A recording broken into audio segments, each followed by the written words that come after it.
terrifying future, being found fit for work by Atos, put on workfare, bedroom tax, council tax contributions, loss of disability living allowance, including in wage work, and much more. In Venezuela, people know the difference it makes to have a head of state on your side. I live in a one-bedroom flat in a housing co-op. Camden stopped my housing benefit just because I hadn't sent back the bedroom tax form. They assumed I must have extra space because I get DLA. They want to bully people into submission. A letter telling you your benefits are changing causes panic. Some people have ended up homeless and destitute from not replying. Thousands of people have committed suicide or died under work conditions for employment and support allowance, and thousands died during the 3-month assessment phase on basic JSA rates without getting any extra disability money, which is a cut in itself. We'll never forget that Labour brought it in years before austerity. We refuse to be treated like useless eaters. Hear, hear.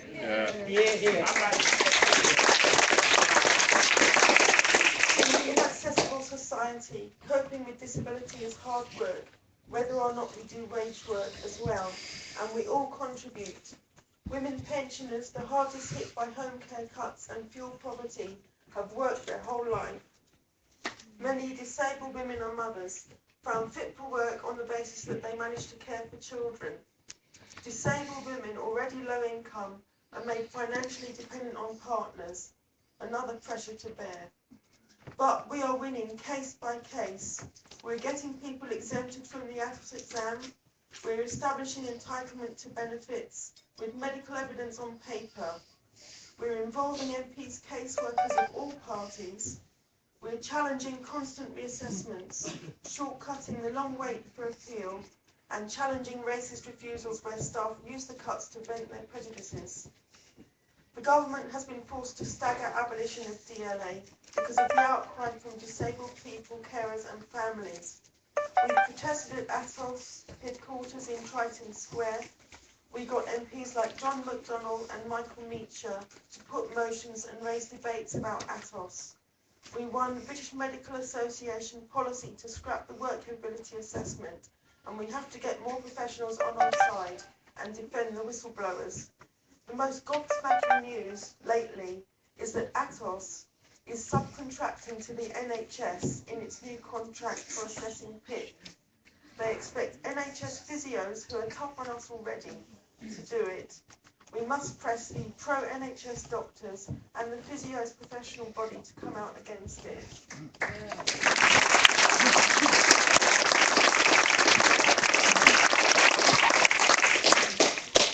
Okay, we're very glad to be here today. It's great to be with everybody. Just to say, single mothers, 92% of lone parents, right, have been organising against welfare reform since 1997, when New Labour came in and cut lone parent premium, if you remember, and they called mothers workless. And there's been a huge witch hunt against us and our benefits ever since. Current research definitely has found that single mothers, more than any other group, are bearing the brunt of the cuts, losing a month's income each year if all the changes go through, other benefit cuts, and of course job losses. 1 in 4 children in the UK live in poverty. Over half of children of colour are poor. Children with a disabled parent are more likely to live in severe poverty. Children are stealing food, police are giving out vouchers, 2/3 of teachers are having to buy food for pupils so they can concentrate, and food banks are massively growing. The result of benefits and housing cuts and higher taxes on women has meant an increase in domestic violence, children going into care, and mothers going into prison for crimes of poverty. Single mothers have been fighting against all welfare reforms. We've been raising the devastating consequences of them demeaning the vital caring work that it is of raising children and caring for friends, family and neighbours, by forcing single mothers out to low-wage work or to work for our benefits. No matter that there are no jobs and the wages are even less than benefits, devaluing caring work devalues all of us and all the caring that we all do. We back mothers fighting sanctions by job centre staff. We've organised vigils and community speak-outs. We've supported demos against ATOS and military spending, and we're currently helping to build support for the 1,000 Mothers March in Haringey on the 13th of April, where they're going to have the universal credit piloted. And we welcome everybody, and Paul Nicholson is here who's organising that, the Reverend Paul Nicholson, and we urge everyone to join us. Just very quickly, my last minute, mothers are the lowest paid of all workers, mostly taking part-time work to be available for our children. And often our wages are 50% less than men's. Black mothers can expect 32% lower wages than white. And when mothers are forced to work for those kinds of rates, everybody stands to lose. We just wanted to raise that we don't see it as divisive, making visible women and people of colour and those of us with disabilities and the particular situations that we're facing. In fact, we say it's a strength that, so that by raising those our issues, those of us with the least power, make sure that no one is left out, and all of our movement, our caring movement here today, should include that, so that no one is left out at all.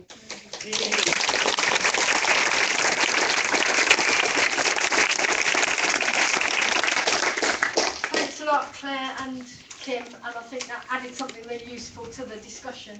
The final speaker from the platform is going to be Sarah Newton from the South Liverpool bedroom tax campaign, but I'm sure she can explain that better than me, what the campaign has achieved. And then we're going to open it up to discussion, so get yourself geared up to come in and speak.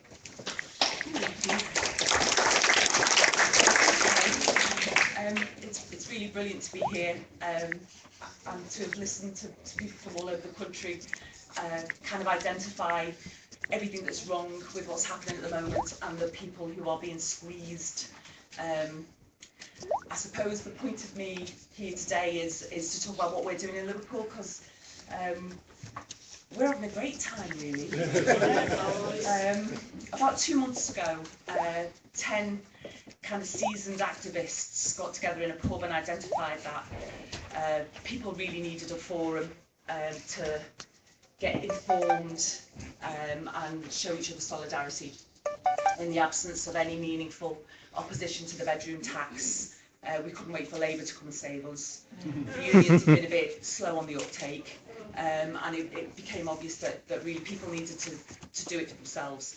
So with a 3-week lead in time, lots of leafleting, we had a meeting in the Dingle. That's why that band's down there. The Dingle is a kind of square mile of terraced housing with the Tesco's in the middle. So 3 weeks of furious leafleting, and our first meeting had 106 people. When we stopped counting at the beginning of the meeting, and people just kept coming in throughout.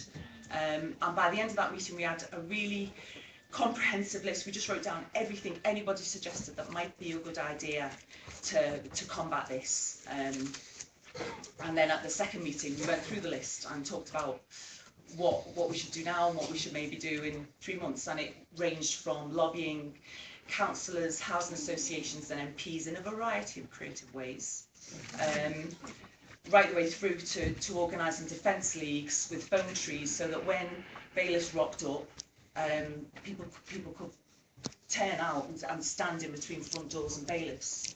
And luckily there was a range of abilities and ages in the group that meant that was feasible, that's kind of where we were after 2 meetings. And then we heard that another group which had formed in Bootle.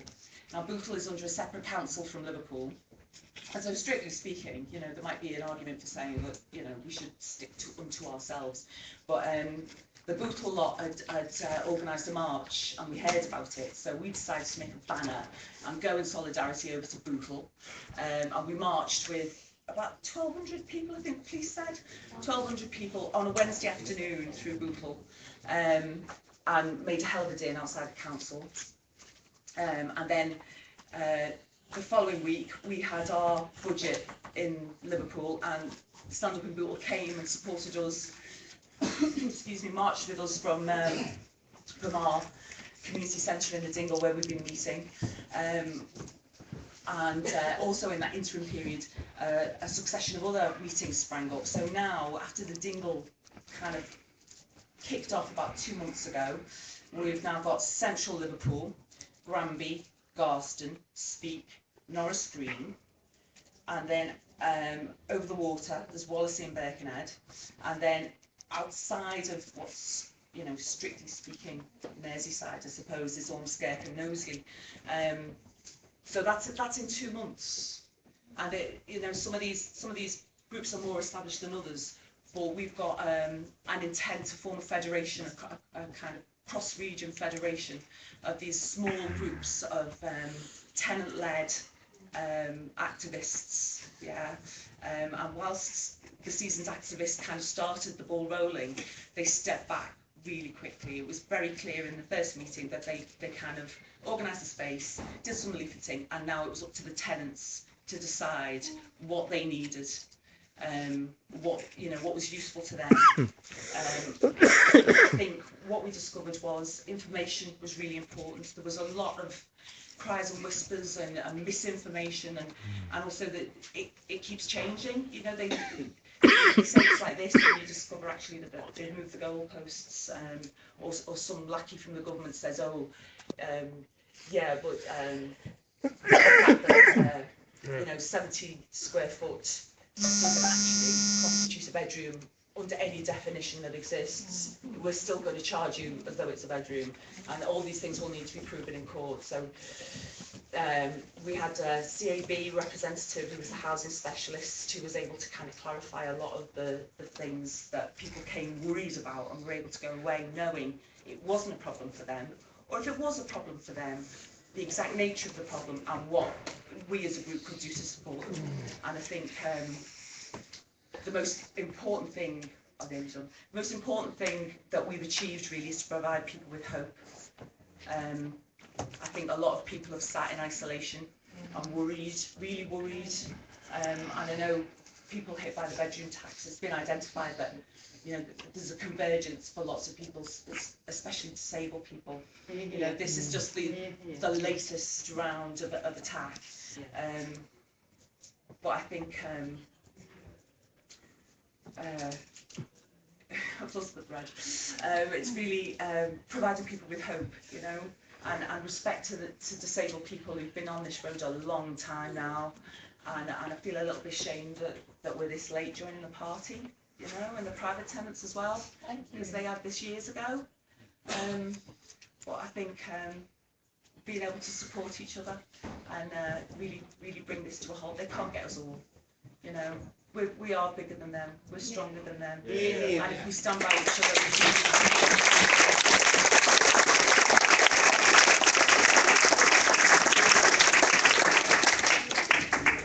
Well, I think that's a good note on which to open up the discussion. I just want to say that, I mean, one of the... Who's got the mobile mic? So while we're just sorting out that, I think this whole question of how the cuts in housing benefit affect people early in work, affect people and lead to evictions. This is one of the bits of common ground, because for whatever reason your benefits are being cut or your income is being robbed from you, eviction is what is increasingly held out as the punishment for millions of people. And I think one of the things we've been clear about from the beginning, from the first organising meeting in January, is that if people can't pay, then we have to be saying that we won't pay. Yeah. If people can't move or don't want to move, then we won't move. But that means that we have to demand that the landlords pledge not to evict people who are in arrears through benefit cuts, and we have to prepare to actively defend people private tenants, housing association tenants, council tenants, all of us trade unions together need to be prepared to act to stop evictions. And I think some of that discussion is some of the nitty gritty of what we need to do in this campaign. But on that note, I'm going to, I can see 2 people already. There's plenty of people I want to call. We've got half an hour, then we're going to have a break and head off for the workshops, which I'll explain later where they are. But, okay, the guy in the purple jumper, Rob, over there, there's somebody, can somebody take the... Shall I help you take the microphone? I can't. The guy standing up there. People can do it in Hello. a couple of minutes so that we can get everybody in. Okay, Rob Murthwaite from Disabled People Against the Cuts, and I think people very crucially have talked about the need for unity, and because our opposition, the government, they know that united we stand and divided we fall, and consistently since they've been in government they've played the divide and rule game. They started at the beginning by saying that anybody in receipt of incapacity benefit was a scrounger, and they tried to divide us. They tried to divide disabled people from non-disabled people, and I think when 80,000 people stood up at the Paralympics last year and booed George Osborne, it was a sign that actually they have lost that argument, and they lost that argument because we stood up against that attempt to divide and rule us. And I think we're beginning to win it actually on the question of benefits as well. And our job is to win it on the question of housing. My mum and dad were 86 and 87. They died last year. Just before they died, until then, they lived in a 3-bedroom council house that me and my brothers and sisters were all born and brought up in. And actually, what the government is currently trying to do is blame people like my mum and dad for the housing crisis in this country. And it is a crying shame, and we have to make sure that we win the argument that actually the real people to blame in this society for the current state of our society is the government and the fat cats who they serve. But finally, I want to say this, because they're not going to stop with disabled people, benefits claimants and public sector housing tenants. Already they're going on, aren't they, about all the Romanians and the Bulgarians who are going to come into the country at the end of the year. And what they're doing in a very clear way is they're trying to get us to blame immigrants for the problem in this country. And I'll tell you where it ends up. It ends up in Heathfield with UKIP, a racist, bigoted party getting elected into office. A party, actually, with people on its fringes who are very friendly to the Nazis in the British National Party and the English Defence League. So we have to resist their attempts to divide us and rule us on the question of disability, on the question of benefits, on the question of housing, and crucially, on the question of immigration. Those people are not to blame. We know who's to blame. It's not immigrants, it's this bloody government.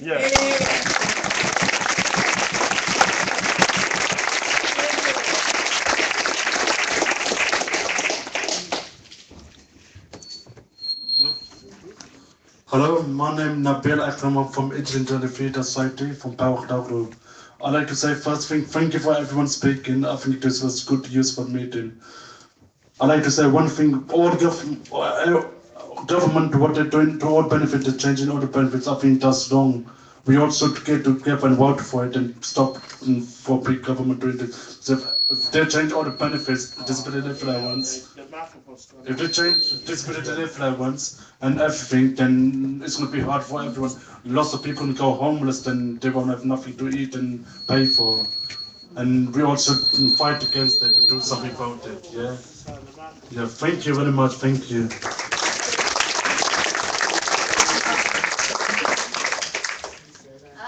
Sorry, I was distracted by the microphone. Where was I going to go? The guy with the striped jumper? Yes, there you go. Hiya, my name is Philip Rackham.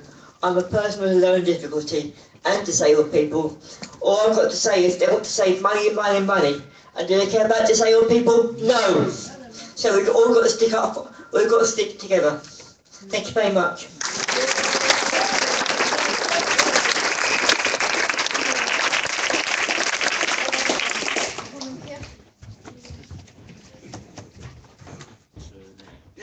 council tenant in the London Borough of Southwark, the biggest council landowner in the country, and I've just got the local newspaper which says that a man of 70 whose mother died at the age of 94 the other day, the council say they really feel for him and they've sent him a letter threatening him with eviction. They say we can't have single people living in a 3-bedroom flat.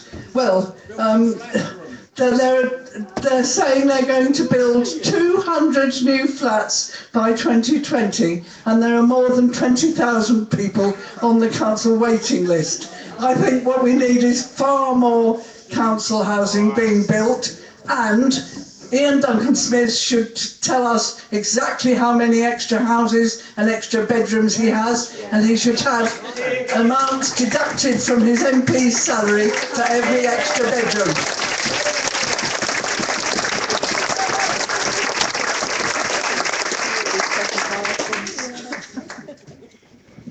Paul Nicholson, Taxpayers Against Poverty. I live up in Tottenham, near the football ground.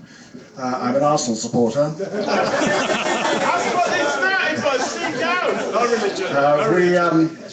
In Haringey, we will be taking on the £500 cap. Haringey Solidarity Group are already going for it. That'll be on top of the bedroom tax, the housing benefit cap, and to be taking rent out of the incomes of the people need for food, for fuel, and for all other necessities. On top of that, the local authority has decided it's going to tax with 20%, with council tax, the same income that cannot pay the rent. It will be impossible for many of the 26,000, if not all the 26,000, who are currently not paying council tax, to pay the 20% that's been asked by the council. So we have this extraordinary situation where the free market in property allows any number of foreign investors to buy London, bank bonuses to buy London homes at that, and leave them empty. And the contrary to that, you've got the housing benefit tax with the very poorest tenants being taxed effectively for having spare bedrooms. What was said about Ian Duncan Smith's house should immediately be implemented, in my view. So we started the Thousand Mothers March because nobody could explain better than Kim why we need to support the mothers, particularly the single mothers who live alone and have to cope with the persistent denigration by this dreadful government of who they are, what they do, and the important job they have of looking after their children. It's supported by Defend Council Housing, by the local trade unions, by the London region of the National Pensioners Convention, by Unison, and indeed, I'm glad to say, by the local churches. All the local churches are getting behind the Thousand Mothers March. 13th of April, 11 o'clock, Town Hall, you're all expected there.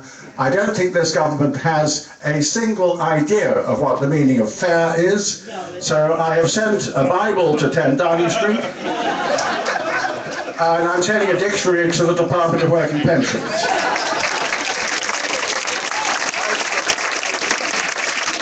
I'm going to deliver it by hand, and I hope you'll come and help me.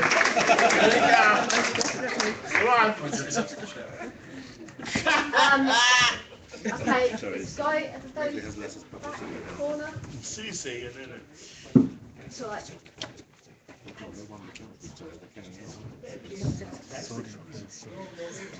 Hi, I'm Robin. I'm from the Kilburn Unemployed Workers Group and also a member of Unite Community, and live in the borough of Brent and have lived in London most of my life. I agree with everything, obviously, that has been said and have been campaigning on these issues. Just I think it's worth considering some of the kind of broader issues at stake. So while we're fighting kind of these defensive kind of campaigns, we also have to acknowledge that London, as the kind of one of the global centres of capital, is kind of by its nature, until we fight back and put forward a different kind of social model built on solidarity, is essentially a rat race. It's a rat race. People are this city kind of is the kind of brainchild, of lots of the war and destruction from all around the world, and then you see that reflected in masses of people coming to join the kind of rat race where they think the money's at, like my parents did, like many other people did. And so while it's important to, point out where the roots of the problem lie, we also have to come up with more than simplistic slogans which don't really have purchase for people who understand that in London you can't just, as a solution, say, build council housing for everyone that wants council housing. And so this leads to kind of more difficult questions. So while I don't want to sort of dilute the kind of anger and the passion of campaigning against the slogans, which I all agree with, I think we have to sort of think quite carefully about, without slipping into kind of racist, anti-immigrant kind of rhetoric, what we mean by a regulated housing policy. Because the fact of the matter is, I'm working at the moment with 2 cases that come to mind, a 50-year-old disabled black man and a single mother black Portuguese woman. They're both vulnerable compared to the fit strapping, single men who come over in waves. And frankly, from the point of view of capital, why does capital need a disabled 50-year-old black man and a single mother when, they can have this other exploitable labour force? Yeah, we have to be honest that this is the reality facing our class, that we're being forced to compete and struggle against each other, and that we need to come up with a solution that works for all of us. But that isn't a simple thing, and we have to come up with slogans and solutions that point to that. But I obviously think solidarity is our guiding principle, and solidarity is the way forward. And can I ask everybody to keep it short and snappy? Yeah, I wanted to say a couple of things. The first thing is I think we need to learn Spanish. If anybody's seen the pictures of the blockades outside people's houses over evictions in Spain going at the minute, we need to learn that. Not a single working class family should lose their homes because of these vicious legislation that is being pushed through. And so I'm all in favour of simple slogans, to be honest with you. They ain't throwing us out of our homes. I think the second thing about it is we have to learn there's two key tactics here that organisations like DPAC, Boycott Workfare, Right to Work, resistance and other organisations have done, which is direct action over this issue about it. It's taken to the streets, it is not being invisible, it is not being put away in boxes by the Daily Mail and the rest of them. But the other thing, which is really important, it seems to me that Ian and other people raised, is the role the unions can play in this situation. It will be unionised workers who are being asked to pass through the stuff through the councils to throw people out. It will be PCS members who are being pushed to try to pass these attacks through. And we know that these unionised workers do not want to cooperate with these things. They want to fight alongside claimants, and we have to stop the idea that there are divisions between people claiming or those who are protesting the claim. We are all part of the same class. We all have to stick together. And I just wanted to say one last thing, which is Budget Day sums this up to me. Because on Budget Day, on the 20th of March, there will be 250,000 civil servants on strike against this government. We have to make sure that every picket line has housing campaigners, disability activists on those picket lines, and at the end of the day, that we all come together to protest. And in London, there's going to be a demonstration outside Downing Street. It should be massive. We should say that the day Budget Day happens is not the start of the day when their offensive against us starts, but it's the day that our offensive against them starts.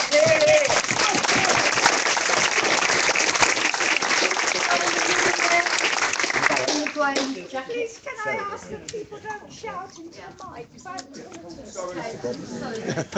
Can everybody hear that? Please don't shout into the mic. Alan Rickman from Winchester, council tenant. I'd just like to say to the people and the government who think people on benefit are scroungers, has the government forgotten the MP scandal on expenses? I'm well aware that all the people now have to go to basic banks to get food. Thank you.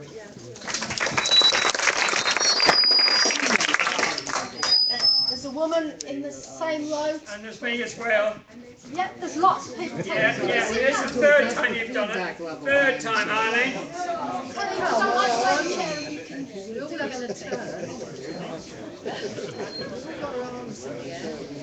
The woman behind you. Hi, Jane Calvley from Merseyside, Combat the Bedroom Tax. quite pleased to be speaking after Michael because I feel a bit like he was my warm-up act there, because what I was going to talk about, apart from the fact you're absolutely right about Spain, Michael, I was on the Historian Miners demo in Madrid last year, only because my sister lives out there, so I was dog sitting. But it was a phenomenal demonstration, and we can learn a lot from the Spanish action. But what I was going to talk about is really there's more than one way to skin a cat, and we've had some fantastic direct action. We kettled the town hall while they were passing the budget cuts on Thursday. We've occupied the local social landlord, Liverpool Mutual Homes, a couple of weeks ago. And actually got the chief executive to come down and admit it would take them 7 years to rehouse everybody if they were to try and implement this bedroom tax. But also next week we've got meetings with all the branch secretaries of the unions that represent housing workers to try and push through motions at their branches to support all housing workers who refuse to carry out evictions, and to support all tenants that won't move. So it's really important that we do that as well as direct action. The unions are our allies. Michael's right. They don't want to do this any more than we do. And at the meetings we've had, all the community meetings, there have been housing workers there saying, what can I do? So get involved with the unions as well. I'd like to particularly thank Unite and Unite Community Branch, who've kept us going for the last 6 weeks. They've printed thousands and thousands of leaflets. They've given us accommodation free of charge, and have even given us some cash to keep things going. But I'm not supposed to tell anybody that. Also, we're organising a conference in a few weeks for across Merseyside, and again Unite have offered us the North West office free of charge. So do get involved with the unions in these campaigns, and do all remember that the workers and the unemployed are working together to try and fight this abysmal, violent government and their attacks against us. Thank you.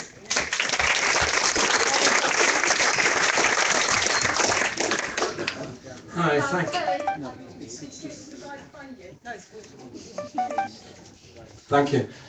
I just wanted to, sorry, Ruddy Slorick, I'm in DPAC and also a UCU rep. I wanted to say that I think that one of the things that's really something mentioned earlier, sorry, that's, is that okay? Point it straight at your mouth. It's not you, I don't. Point it straight at your horizontal, not mouth. Horizontal, is that better? Yeah. Oh, sorry. The thing that I wanted to point to was the, is that alright? Sorry, it's probably hurting me more than it's hurting anybody else, but anyway. I just wanted to say that the thing that somebody mentioned already is the offensive on benefits. And to me, the most powerful argument that the government's putting forward that has not been resisted sufficiently is the argument about benefits itself, which is a very simple one, which is that the vast majority of people that are claiming benefits are actually in work. Because the argument that keeps getting put as a drip, drip, drip in the press and the media is skivers versus drivers, scroungers versus hard-working families. You know, the code words being used in all these things are always about trying to divide us further because they know that the government does not have popular support. And so this is what gives the rise to scum, frankly, like Colin Brewer, the Cornwall councillor, who said that basically that the people cost too much money and the disabled kids should be put down. You know, last year we had the Japanese finance minister having to resign because he said that old people cost too much money and should die quickly, should die more quickly. Now this is what the recession gives rise to. It gives rise to people on the one hand that say the poor are the enemy and have to pay the cost for the crisis that they did not create, or the poor unite, the work with the people with the power, the unions, and therefore we'll be able to turn the guns on these people. So the fair for the 20th of March is immensely important. I want to see more councils, unions like Camden, where the housing workers and the union unison have agreed that they will not evict people that are going to be evicted as a result of benefit cuts. Instead of where I live in Newham, where the council tried to deal with the problem of the housing benefit cuts by deporting its 500 poorest families 180 miles north to Stoke-on-Trent. So therefore, these are the solutions that are in front of us, and the kind of solutions that are going to be found are going to be down to what kind of resistance we're able to build. And therefore, the PCS going on strike, 250,000 people, on the 20th of March, provides the kind of hope that the woman for Liverpool was talking about. We need a politics of hope, not a politics of despair that blames immigrants or Muslims or the next convenient scapegoat. We need a politics that can bring us together and point to the real enemy.